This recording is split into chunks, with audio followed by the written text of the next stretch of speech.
Y'all ain't ready for this.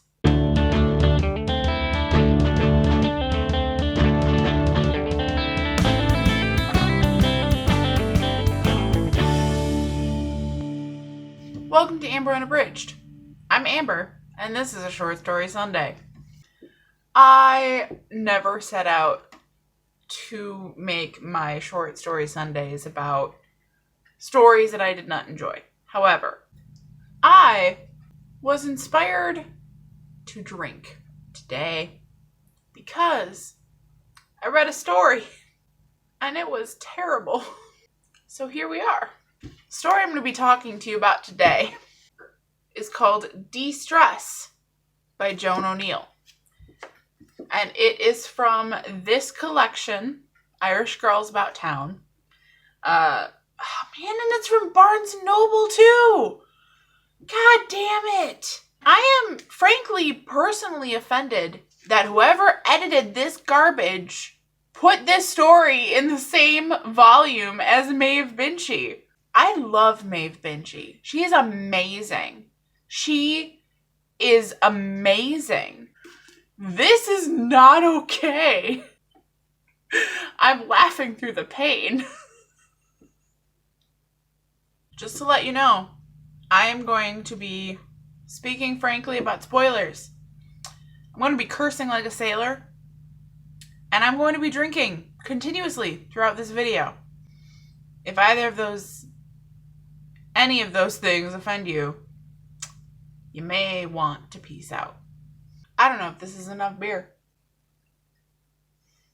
So this is a story about Alex, who is a woman who has no identifiable personality traits. We start off the story, and Alex is meeting her boyfriend Nigel at a restaurant. And she's all excited because he says, we need to talk about our future. And she's like, OMG, he's about to propose. Oh no, honey. Oh no.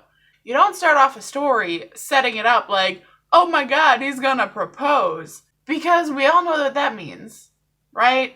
I mean, I wasn't wrong. I was correct.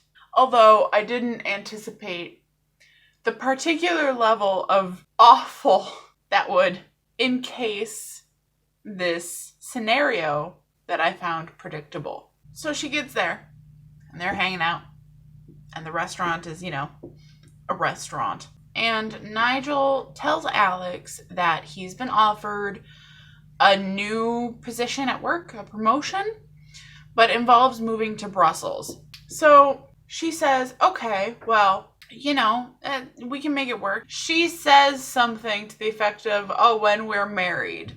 And he's like, what? And she's like, well, it's the natural progression. Oh, God. It's so bad. He tells her that he doesn't want to marry her. I was going to say that we should take a break because, things are getting too serious.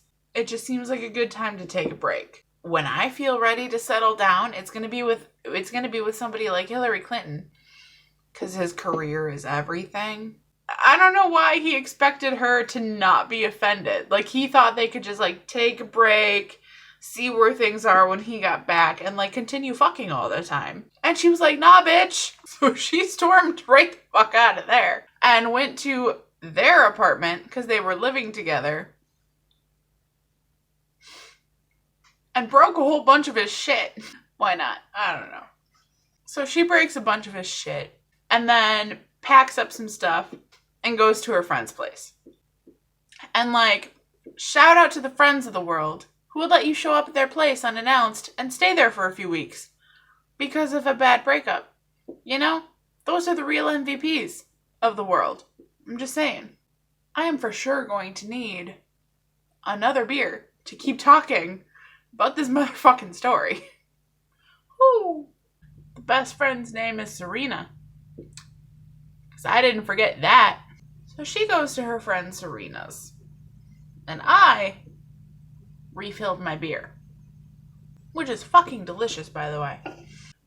So, after spending 2 entire fucking weeks in her best friend's bed, because apparently She is so distraught over this man that she can't function without. She can't make it to work.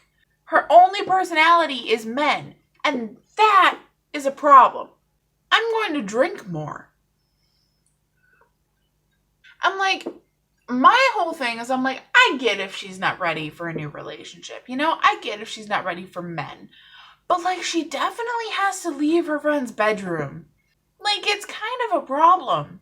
So she does. Her friend talks her into going out. And I learned recently from this YouTube channel, I think her name's, Diane Jennings. She talks about comparisons between like Irish and American culture all the time. And from watching her videos, I learned that if you're in Ireland and your friend invites you out to like have a bit of crack, which is not like drugs, okay, there's like a thing in Ireland that means like fun, a good time. So if a friend invites you out for a bit of crack, you have to say yes. Serena asks Alex out. She's like, oh, let's go out for a bit of crack. So she takes her out to a club to meet a man. This is like my favorite part. This is the part of the story where I started losing my shit. So she's at this club and her friend gets her drunk. She gets on the dance floor and immediately notices this guy. And I'm going to read you my favorite line of this entire story. It's gold. This is how you write about shit. All right. She tried not to stare open-mouthed at the tall young man with black hair and Mediterranean blue eyes, who was dancing at full throttle to Daft Punk's One More Time, his biceps big as babies' heads, jiggling to a rhythm of their own. Wow. So obviously, they made an instant connection, because that's how soulmates are found. He comes over, they dance, she starts thinking about how her heels are too high, So obviously, the next step is that she falls into his arms. His baby head bicep arms. And then, this is the runner-up for the best line of the book, is, they introduce themselves. He twanged the strap of her top. Drink. And apparently she'd love one. Granted, this is about when I started to love one. So, they go out on a date. It's a first date. And she starts spilling all of her post-relationship issues. So his response is, I know what you need. You need to de-stress. Is this like a sexy time story? Is that where this is going? And he goes, you need to exercise. Because he's a personal fitness trainer. Fun fact. And I'm like, okay.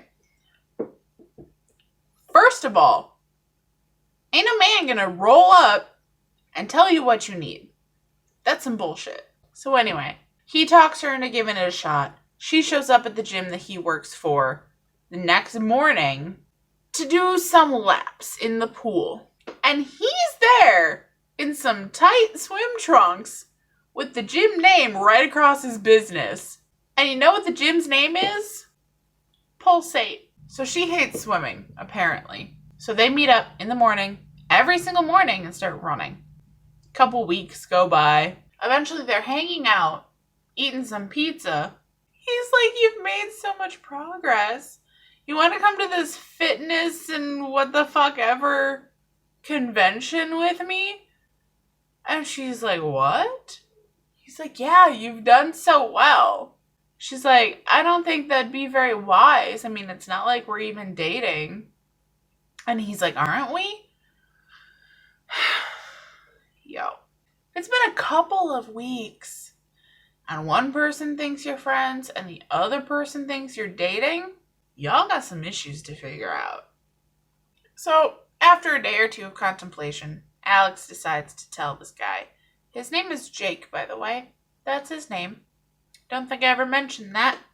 So she tells him, because she's afraid of hurting his feelings, that, okay, sure, she'll go to the thing with him.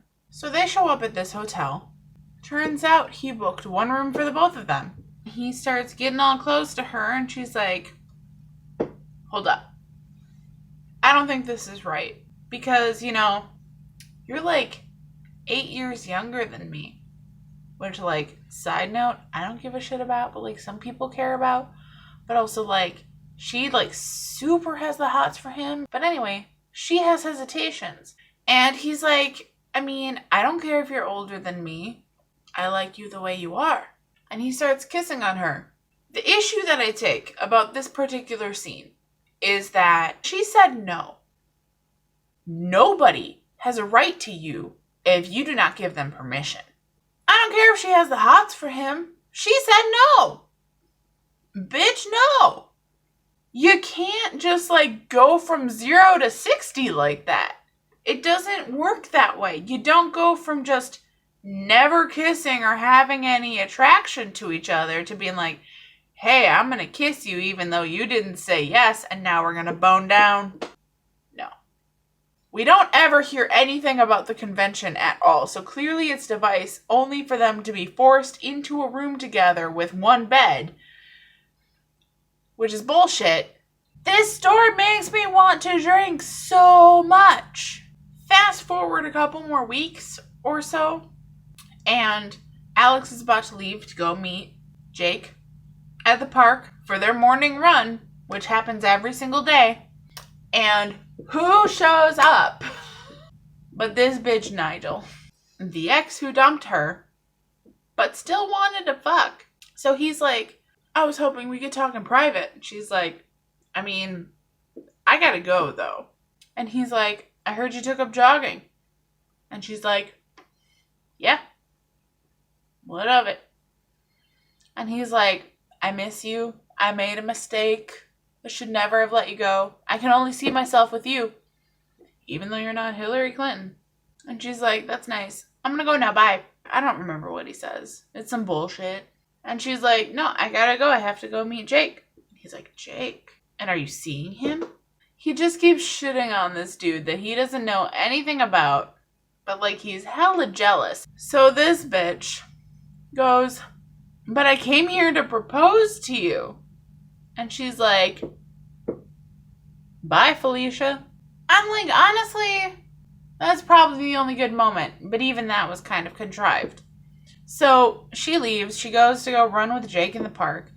And the story ends with her contemplating the fact that all these other women in the park are jealous of her for running with this hot rod young dude. And I'm like, what the fuck was this?